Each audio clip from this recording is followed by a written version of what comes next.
మనం కొన్ని క్వశ్చన్స్ చేద్దాము. 2 డిజిట్ ఫస్ట్ చేద్దాము, దాని తర్వాత 3 డిజిట్స్కి వద్దాం. 11 ఇంటూ 86. స్టెప్ నెంబర్ 1 ఏమవుతుంది సార్? 86 ముందు ఒక జీరో పెట్టుకున్నాను, unit digit as it is రాశాను, unit digit as it is రాశాను. 6 ప్లస్ 8 ఎంత? 14, 4, 1 క్యారీడ్. 8 ప్లస్ 0 8, 8 ప్లస్ 1 ఎంత? 9. ఈ క్వశ్చన్కి ఆన్సర్ ఎంత? 946. ఫస్ట్ 2 డిజిట్ చేస్తున్నాము, దెన్ 3 డిజిట్లో మనం చూద్దాం. 11 ఇంటూ 29, 11 ఇంటూ 29. 29 ముందు ఒక సున్నా పెట్టుకున్నాను, 29 ముందు ఒక సున్నా పెట్టుకున్నాను, రైట్. నవ్ ఇక్కడ చూస్తే unit digit 9 as it is. 2 plus 9 ఎంత? 11, 1 క్యారీడ్. 2 ప్లస్ 0 2, 2 ప్లస్ 1 3,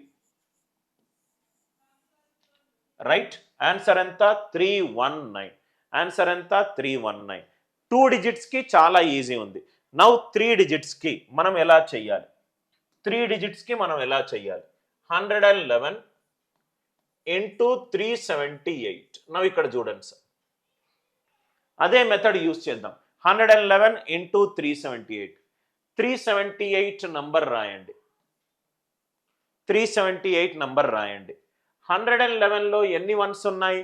3 వన్స్ ఉన్నాయి. 2 జీరోస్ ముందు పెట్టుకోండి, 2 జీరోస్ వెనక్కి పెట్టుకోండి.